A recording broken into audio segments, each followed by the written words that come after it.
there still is that long tail of conversions that happens. So that's how I've done it, and that's where I've seen the most success, is adding to the end of your sequence based on content that you're already producing. Hey podcast listener, you're about to discover insider tips, tricks, and secrets to making more sales and converting more prospects into customers with email marketing. For more information about the Email Marketing Podcast or the Autoresponder Guy, go to dropdeadcopy.com/podcast. Hey everybody, it's John McIntyre here, the Autoresponder Guy, and it's time for episode 46 of the McMethod Email Marketing Podcast, where you'll discover tactics and strategies to increase your email profits by 25 to 100% in 90 days or less without spending more on advertising. Today I'll be talking to Rob Walling. Now Rob is a really interesting guy. He has a podcast as well, startups for the rest of us, and he works with startup SaaS companies and all these different things to build their companies. Now one of the companies, because he has a few SaaS products himself, one of the companies he's recently launched is called Drip, which is an email marketing service. So it's like Aweber in the sense you sign up to Aweber and you can load emails into it, but instead of just giving you the software or the infrastructure to have an autoresponder, they actually create the emails for you, which I find really interesting. You sign up and you pay a monthly fee, and they'll actually create, as far as I know, it's a crash course of some kind of like a mini course, and then you just pay the recurring fee and you send the emails out. They do everything, so it's kind of like a done for you email marketing service. Now it's probably not the the most advanced thing you could do, but it's a great way for people to get started. Okay, so we're going to talk about that, what he's doing there, why this service works, some of the interesting stats he's seeing with I'm sure he has hundreds of customers, all the different stats he's seeing with these customers, and we're also going to talk about what he's doing to create these email mini courses. So you have two options. You could go and sign up to his service and get one of these courses created for you, or you could just listen to this podcast and find out how to do it yourself if you'd prefer to save some cash and do it on your own. Okay, so this is a really easy way. Like I said, it's an easy way for someone to get started with email marketing. For a business owner who's not really sure if email marketing is that good yet or if it's worth it, but they want to try it out, they want to see it, they want a cost-effective way to get into it. So you could, like I said, create this yourself or sign up to Rob's service and he'll do it for you. So we're going to talk about all that in this episode of the Email Marketing Podcast. To get the show notes for this episode of the Email Marketing Podcast, go to themcmethod.com/46. Now, quick word about iTunes reviews. If you go to iTunes, so open up iTunes, assuming you have iTunes, open it up, here, go to the search box of the store and search for the McMethod Email Marketing Podcast, then leave me a review. If you do this, you put a huge smile on my face, and if you leave a link to your show, I'll even say, your name from www.yourwebsite.com, so maybe we can, get some people to your site. That's just a quick little bribe there. I'd love to know what you think, and it really helps me get the word out about the Email Marketing Podcast. Now, before we get into the interview with Rob, I want to just answer one listener question. This question is, are email autoresponders the best way? Now, this is an interesting question because it seems to think that email, it's email or it's sales copy or it's ads, as though email exists on its own. But email marketing does not exist in isolation. It's not the best way. It's not. You can't compare it with a sales letter or with advertising because it's all of this stuff is part of the same thing, which is marketing. You have a business and you have a product. So basically you have two things. You have a marketplace, which is people with the problem that your product solves, and then you have a product, which is what solves their problem. What we're trying to do with this podcast, what I'm trying to help you do, is create the connection, build a bridge from where that prospect is right now, from the marketplace to the product, so people can take action, consume your product, and solve their problem. So as for email autoresponders, they're just one step in that path. You could go add to sales page and you make some sales. Adding an additional step in there, such as an email autoresponder, which builds trust and creates that relationship, creates rapport, that in most cases will boost your conversions. So it's not that it's the best way, it's just that it's a multiplier. Assuming that you have a marketplace to sell to and you have a product that really works, that does what you say it does.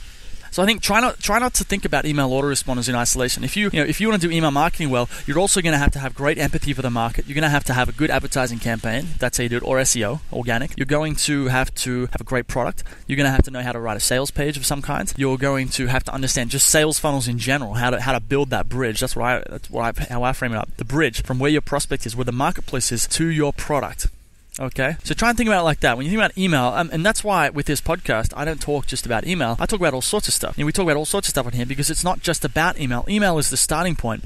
who actually just launched a community called McMasters. And email is the beginning where this gets started. But really it's about marketing as a whole, about the whole thing, about the whole sales funnel. So as for that, email autoresponders, they're wonderful. They're absolutely wonderful. They've done incredible things for my business. You can make a ton of money doing this. It's a great way to automate your business as well. So you can focus on just getting traffic. And once you've automated that, you can just go and kick back, drink coconuts on the beach. Anyway, that's it for now. Let's get into this interview with Mr. Rob Walling.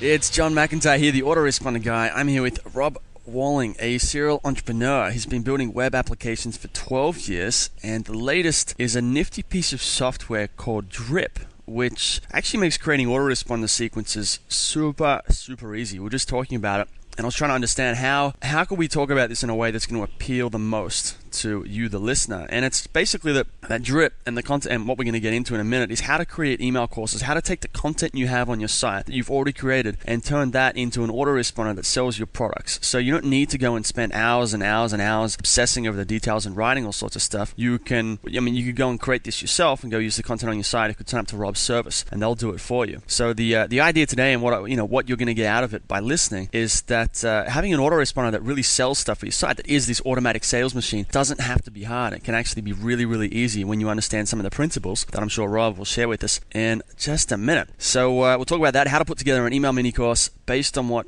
they've learned with their customers, and also some of the trends they're noticing in the industry, which we haven't talked about yet personally, but I'm sure will be very, I think that's going to be really interesting. So we'll get into that. How you going today, Rob?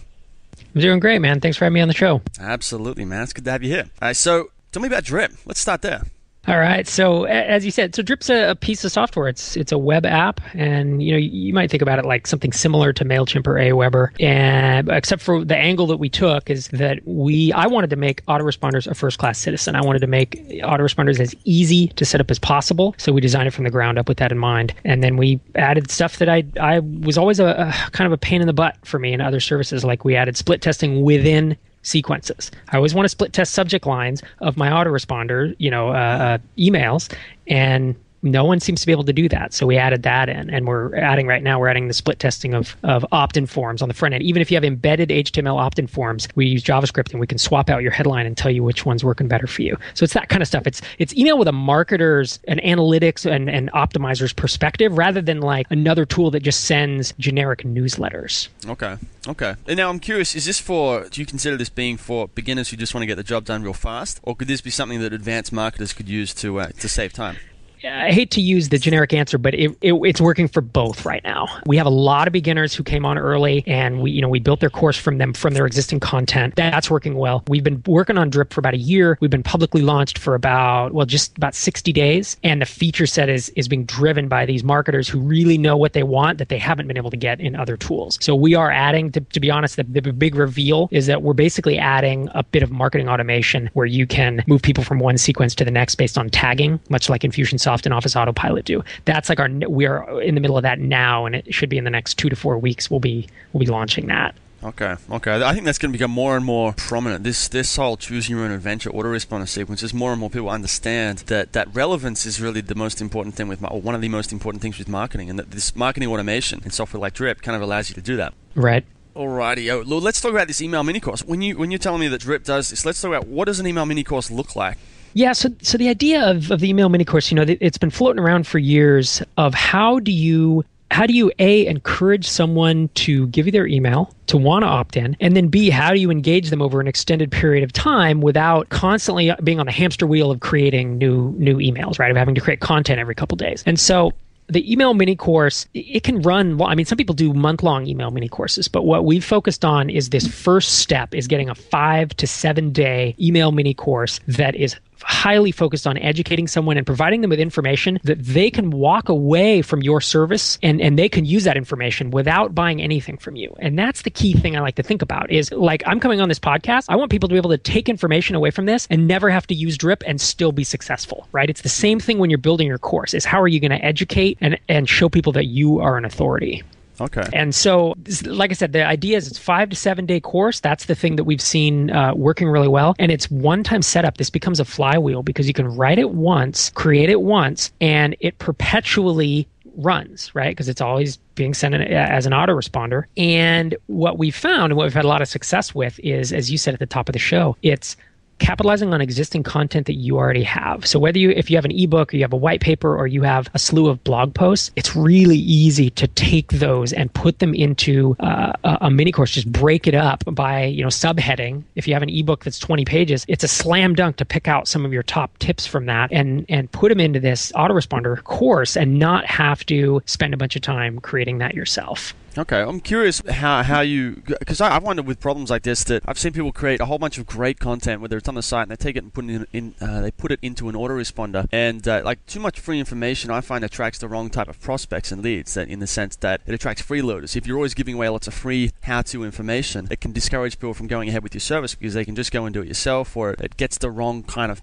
people attracted. So how do you deal with this? Well, so we do a couple things. One is we escalate the call to action throughout the sequence. So like the first email, it'll just say, hey, it starts off with, hey, I'm Rob Walling. I'm the founder of whatever company. And, you signed up for this mini course. I'm going to be talking about this thing. Then you go through, you give them some information. And at the bottom, you say, tomorrow we'll be covering this. But if you want to get ahead of the curve, here's a link. You can check out our free trial, or here's a link and you can, buy the whole ebook that discusses all of this, depending on what you're selling. Then the second day, we start escalating that call to action and we just make it a little more prominent. And by the last day, the last installment, we say, all right, that's it. That's all you're getting. And to really move forward with this, we know you can go do it yourself, but if your time is more valuable to you than money, get way ahead of the pack, and then you kind of do your pitch on that last day. And I always include something that says, I will be in touch in the future, with updates or blah, blah, blah, but I really kind of try to make it, I put day 5 of 5 in the subject line, so they know that it's the end of the line, and that they kind of have to make a decision at this point of whether or not that they're going to move forward, that I'm not just going to continue to send them free info forever. Okay. And what would you suggest to someone who's kind of, because I think the listener, if they're, listening to these podcasts, they've probably heard about daily emails and that an autoresponder should be, long and all that sort of stuff. What if someone, they've got 5 emails, they're sending them out and they're working well, but they've got all these leads that they want to keep mailing. What do they do after that? That's a really good question, and a pretty common one we get. I've seen a couple approaches to this. The one that I like the most is that as I create new content, let's say you're either a software company, or a SaaS company, or maybe an info marketer, and you have like a product blog that it's not talking about your product, but it is talking about stuff that would be interesting to them. You're going to put it on the blog anyways, right? So it's not like you're adding any extra time, but you basically take a snippet of that first couple paragraphs of that blog post, which is a teaser, and you add it to the end of your autoresponder sequence. So you don't just send a broadcast. In my opinion, broadcast should only be used for launches, for time-sensitive things that are not perpetually, evergreen. So I add it to the end of that sequence because I do like long sequences. The conversion rate drops over time, obviously. If you have a sequence that's 100 long versus 5, you're going to get a higher conversion rate in that 5 than you will in, say, the next 5 or the last 5. But there still is that long tail of conversions that happens. So that's how I've done it, and that's where I've seen the most success, is adding to the end of your sequence based on content that you're already producing. Okay, so that makes it simple. Are you doing much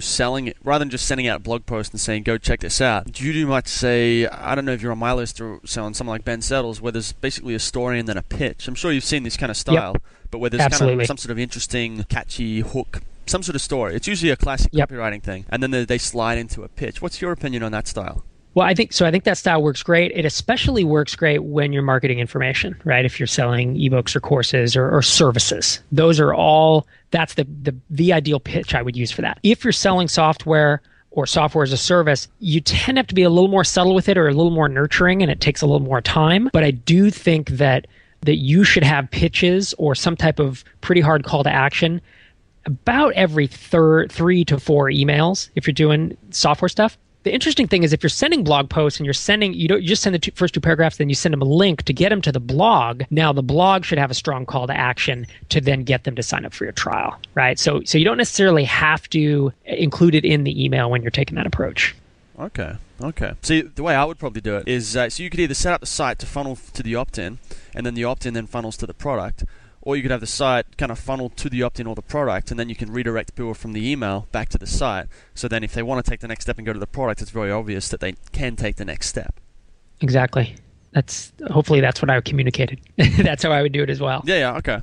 Interesting. What about the format? I'm curious about this. When you talk about subject lines, sounds like you have like a lesson 1 out of 5 or lesson 1 out of 7. And then how are you structuring these emails? Are you linking to a lesson on a website, or are you having the lesson in the email with some sort of, here are your action steps for today, go and do them, I'll see you tomorrow? Yeah.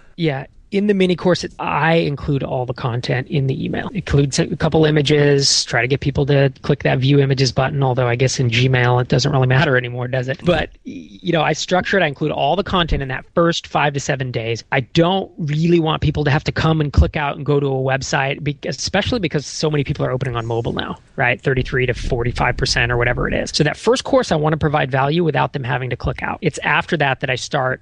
And I should take that back. When I do the call to action, of course, it's to come to the site and buy something. But when I'm just doing the education, I try to fit everything into the email. If there's a video, then of course I'll have an image of the video they can click through and watch it. But that's how we're structuring things. Okay, interesting. And it sounds like it's text-based emails. That's right. And yep. And I mean, I don't know what your thoughts are on it, but I've just had overwhelming success compared to, when I use the fancy fixed width templates. I never get as good of results as just a personal plain text looking, even if it's HTML, but a plain text looking email that looks like it's a personal email from the founder, Right. Well, I actually had a really interesting experience maybe 7 or 8 months ago. I was working with a startup, and I actually messed up because I went into the client relationship thinking, well, only, text email all the way. It's going to be great. It's always works better. And what I didn't know at the time is that this startup had hired something like 6 or 7 or 8 different copywriters to test against everyone. And I'd gone into it thinking, all right, what we're going to do is we're going to do like a subject line and then a bit of a story or something. So 200 word, 300 word email. It's all going to be text, and then it'll be signed off with someone in the company. And my emails that I wrote were actually the worst performing out of all the of everyone they tested. And the emails that won, this was a startup, and a very popular startup right now actually. And the emails that won were basically 2 lines of something like, we haven't seen you in a while, click here to go and do this, and then a sign off from the founder.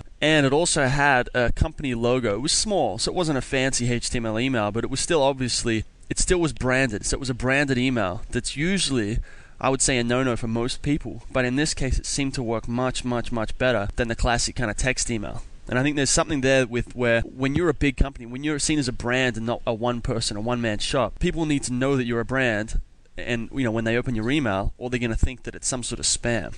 Indeed. That's a really good point, actually. I've seen subtle branding. So if you go to hittail.com and you sign up for our 7-day email course, it's powered by Drip. I own Hittail and Drip, but I use Drip on Hittail. So if you go to hittail.com, sign up for that, you'll get the course. You'll see we have subtle branding. It's plain text, but there is a header at the top with a logo, and it's still a personal letter or semi-personal letter from me. This is Rob Walling, owner of Hittail or whatever. But we never tested against straight, plain text. But I like subtle branding. I think it comes back to that info marketing kind of, if you're a one-person show, like you said, I would always lean towards plain text. But even when I go to corporate, we don't build email courses that have more than just a logo at the top and maybe some images interspersed. We don't do fixed width, and we don't do any kind of catalog magazine looking, newsletter looking, like all that stuff. Just in my experience and in my opinion, just doesn't work. So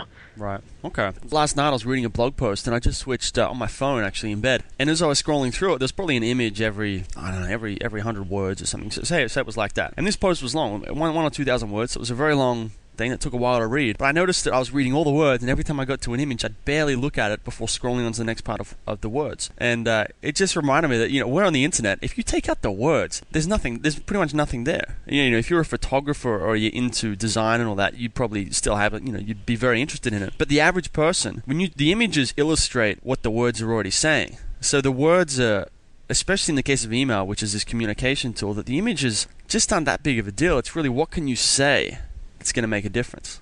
Yeah, so I'd agree with that, but I had a lot of success when I was launching Drip. I built up an email list of a few thousand people, and I did split test some emails of just sending pure text and then sending with images, which were screenshots of the app, which is what people wanted to see before it launched. And the screenshots of the app got a lot more clicks because I linked all the screenshots up to click through to a tour page. The app wasn't available. So, I mean, that's just one case, right? It's like you can argue it either way, that all text versus a lot of images could be successful. But I think it's pretty easy to overdo it with the images. An image every 100 words sounds like a lot to me. I typically go every 400 or 500 words.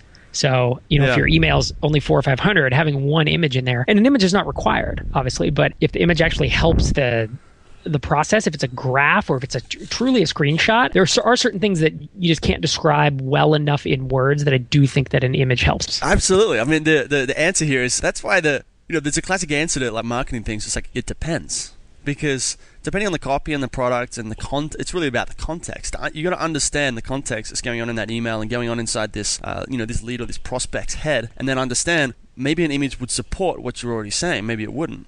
But there's no one size fits all answer to the question. Yeah, that's exactly right. It's exactly right. And then there's complexity, because it's not just an image like in a blog post. It's an image in an email. And so then you have to say, okay, is this image going to fit a mobile format? Is the image going to appear in Gmail, or are they going to have to click, the link that makes it appear, in Outlook? How is that different and all that stuff? So there are definitely things to think about. And that's, of course, what we tried to just bake into the product. That's what we tried to bake into Drip, is that when you add an image, it's going to be the right size. It's going to format it to the right size, and then it's going to work as best as it can in an email. Okay. Well, I'm really curious, heading towards the end soon, but I'm really curious to know, can you give me a rundown of what one of your emails look like? Either, maybe read through an email or just kind of outline the basic format of, email number 1 or email number whatever, just so the listener can see what these type of emails look like? Yeah, sure. Let me, so what we did in Drip is if people, if someone comes and signs up and they already have existing content, we basically give them these blueprints, and we call them sequence blueprints. And so we have like a 5-day email mini course blueprint, which is 5 email templates, and they're already baked into the app, and you just click a button and poof, you get 5 subject lines that just have you fill in this. They just have you fill in the subject line. There isn't really much there. But the body of the email starts off and it says, thanks for checking out my 5-day crash course on, and then there's a fill-in thing. It says topic of the course. So it's kind of like Mad Libs. You remember that old game Mad Libs where you had to just shout out a noun or a verb or something? And the next sentence is, I'm, insert name, the founder of company. My goal for this course is to provide you with new techniques and approaches for, and then you fill in this stuff. So that's how it starts off. And today we're going to start looking at topic of today's email. And then it says insert, your content here. So it's kind of the scaffolding around the day. That's day 1, basically. And each day basically says, yesterday we talked about this. Today we're going to talk about this. And then, as I said, there are call to actions baked into the bottom of each one that, talk about if you're ahead of the curve, feel free to learn about product name here. And, you can insert a link. So that's the gist. There is an arc. I do see click-through rates early on. So open rates of the first email are always the highest, or have always been. I mean, we're looking at hundreds of courses now that we've seen go. Yep. And as you would expect, the interest peaks at the highest, at the front. And then it slowly, open rates drop over time. And then the last email, especially if you put day 5 of 5 or day 7 of 7, that one picks back up. And if you don't put that of 7, people don't know it's the last one, they don't tend to open it as much. So you can actually get this curve. Yeah, it's interesting. And the same with clicks. If you put getting your click-through rate up is an art unto itself. We could probably do a whole podcast on it. But I've seen that including images, if you have any type of image that is your product, that you have to link that to your site, because people just naturally want to click on images just to see what's there. So linking images is a big deal, but not requiring them to see the image, because remember that, in some email clients, it's kind of cumbersome. So that's that. And then out of 5 emails, we have 2 that have PSs. We don't want to overdo the PS. We know it's an overused copywriting thing, but it still works. And so I think it's email 2 and email 4 both have PSs at the end that talk a little bit about the product, give you a little extra tidbit, and then link out. Okay. Yeah, so those are the best practices that we've found and are really kind of baking into the product. Right. And what sort of opt-in rates? I'm sure that you probably have all this data with your tracking. What sort of opt-in rates are you seeing people get with these courses? Yeah, so what we're seeing, Drip offers a bunch of different ways to opt in. It's not just having, a static. You can do a static embeddable HTML form, but our real sweet spot is if you add JavaScript if you add our little snippet to every page of your site, you instantly get this little pop-up Drip widget that goes everywhere. And the nice part about that is you don't have to go through and modify all the pages, or you don't have to go through and add a widget to a sidebar. It's kind of like an OLARC, like one of those chat pop-ups, and it appears everywhere. Yeah. You can move it around. You can move it to the left side, right side. You can move it to the top, whatever. And what we're seeing, so it's a little less. So it's not, the opt-in rates are not as high as, say, a Lightbox, right? But it doesn't block your view. It doesn't keep you from seeing the site. It just kind of has a little bit of motion in the lower right. And we're seeing the entire range. We're seeing as low as 2%. of visitors who see the pop-up will opt in, and as high as about 15%. Now, the inner range, the more tight range where most people are sitting, is between 3 and 8% of their traffic. And for something that isn't obstructing views at all, I'm pretty pleased with that, because it's a base, it's a list that you're building without detracting from the site or without detracting from the experience of the site. Right, absolutely. Okay. What I'm curious with the 15%ers or with the upper end, what are they doing differently to the 2%ers? Is it just more focused traffic? It's a couple things. One is the traffic is more focused. The second thing is they have better headlines. The headlines are just that much better. The rewards tend to be, some people are giving away like a PDF, like a tools list, but most people are doing a mini course. So the rewards are kind of the same across the board, but it's how you frame that and how you title that reward that can be a huge swing in that opt-in rate. Okay, so what's an example then of a good headline that would work, that's worked really well, and then the one that hasn't? Sure. So one that's worked really well is 7-day long-tail SEO crash course. Okay. That's what I use on HitTail, and it's one of the better performing headlines that we see in Drip. And then one that was really terrible the other day was Twitter for Business. I saw that. That was actually the headline. And I was like, no. And I went in and I emailed the customer. I said, look, I think I can probably double your your opt-in rate. Because it's an app for Twitter. It's kind of like a Hootsuite type thing. And it's for businesses, but like it doesn't talk about any benefits. It doesn't talk about even a topic, Yep. So I changed it to something like, what was it? It's like Twitter, or it was like dominate Twitter for your business, or it was better written than that, but I used the word dominate or like own or, something like that. Like you got to get that emotion in there. And I've already seen an uptick in his opt-in rate.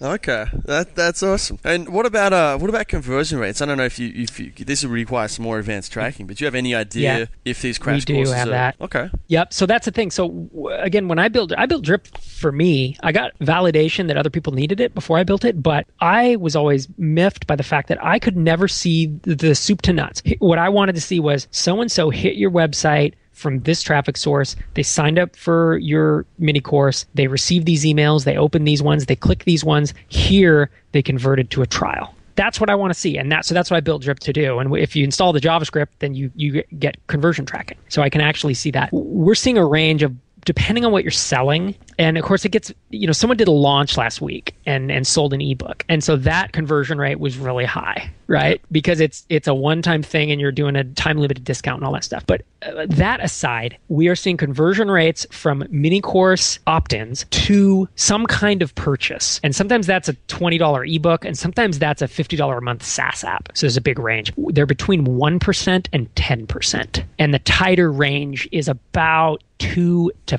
6% of people on the list are making some kind of purchase over the course of the 5 to 7 days. Okay. So it's not a huge amount, right? I mean, we're not talking 50% purchase rates, but this isn't a launch list. This isn't a time sensitive thing. And it's something that you literally do once, and it's a perpetual lift to your conversion rates, right? It just perpetually does that. It just runs in the background. Even if you're not adding emails to the end of this, it just runs and continues to do that. It's like one of these marketing hacks where you can add, you add revenue to the bottom line without spending any more money on advertising or marketing. You just add, you spend a little bit of money on creating the autoresponder, and then it just sits there and it runs. It's amazing. Exactly. And that's what we did with HitTail. I mean, I don't want to pump it up too much, but the reason I started building Drip is because we did this with HitTail. We built it manually. Everything I'm describing, we built, in code on HitTail as a one-off, and it increased our conversion rate from visitor to trial by 30%. And that's a big deal for us, because we're dealing in 4 figures of customers. So like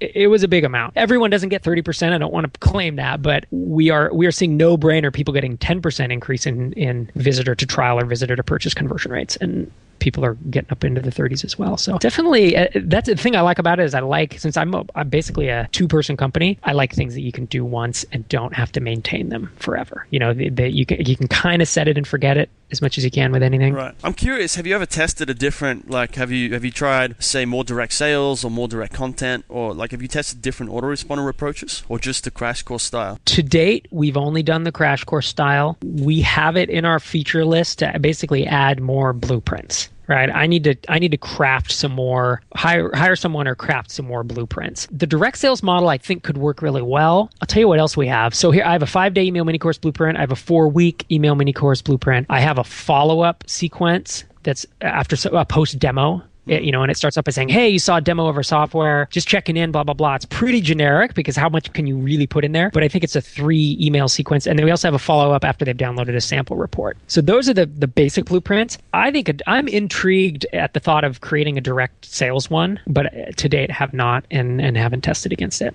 Okay, because it'd be really interesting.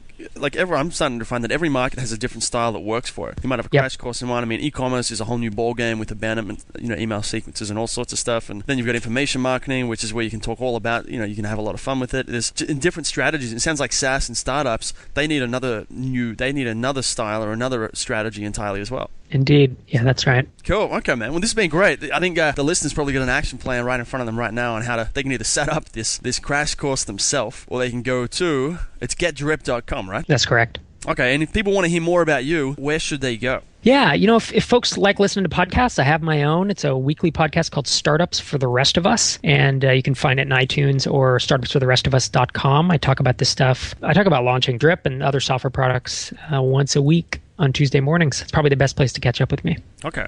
So your main thing is software products, SaaS, and all that stuff, right? That's right. Yep. Okay, but then you touch on the marketing. You're a bit of a marketing guy. I had a buddy of mine say that he thinks you're an amazing marketer. It's because you've got the tech side, and then you have the marketing, the marketing chops to back all that stuff up. Well, that's very kind of him. Yeah, I mean, that's been, in my opinion, one of the most dangerous things in the business world is a developer with marketing skills. And when I see them, I know that they're going to be pretty badass. And because mixing the two is a challenge because it's different parts of your brain. And so people who know both, I think, have an advantage for sure. So that's interesting. So you have coding skills. It sounds like you can go and do some PHP and hack around with WordPress and do all that stuff. But you've also got an understanding of marketing strategy. It sounds like a bit of copywriting, all that stuff mixed in together. Yeah, and that came out of necessity because I started as a developer and then I wanted to launch my own products. And of course, you build something and launch it and no one gives a crap, right? And you have to learn how to market it. And you either learn or you fail. And I'm not one to really fail lightly. So I read all the copywriting books you have on your shelf. I bet I have them on my shelf too. All the Ultimate Sales Letter and the Dan Kennedy and all the guys. I forget their names all the time, but I've read them and that's how I learned it. And I also hand wrote sales letters, just like you're told to do. Nice. I've done that exact thing. And I'm impressed. That's cool, man.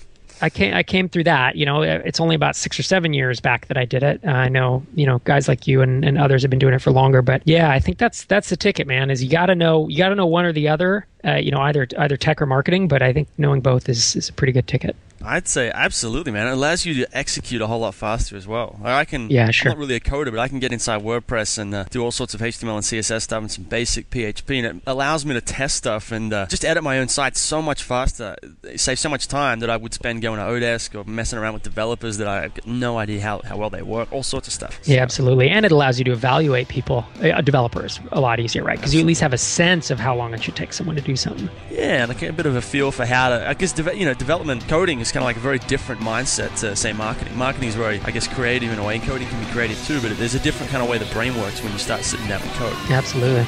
Yeah. Cool. All right, man, we're right at the end, so thank you for coming on to talk about all the crash courses and Drip. I had a great time, John. Thanks for having me. Hey everybody, thanks for listening. If you want to discover more insider tips, tricks, and secrets about driving sales with email marketing, sign up for daily email tips from the autoresponder guy. Go to dropdeadcopy.com/podcast. Sign up, confirm your email address, and I'll send you daily emails on how to improve your email marketing and make more sales via email. You'll find out why open rates don't matter and the 7-letter word that underlies all effective marketing and much more.